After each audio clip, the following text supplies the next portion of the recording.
Today is Monday, March 12th, 2012, and here's your Hip Hop Minutes. Jay-Z and Kanye have reached an out-of-court settlement with Syle Johnson, who sued the duo back in October for using an unauthorized sample of his song Different Strokes. The song was featured as a bonus track on the collaborative Watch the Throne album and stirred up a bit of controversy as Pete Rock, who produced the track, said the Different Strokes sample was added after he had completed his work on the song. TMZ is reporting the Franchise Tax Board in California has filed documents revealing the late Heavy D has a tax lien against him in the amount of $43,967.87 from the years 2008 and 2009.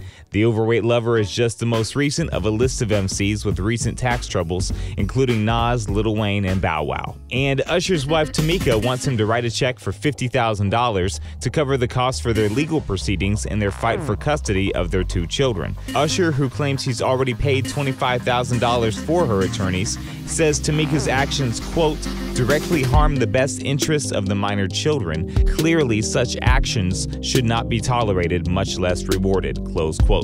And that's your Hip Hop Minute. Justin Love. Yeah.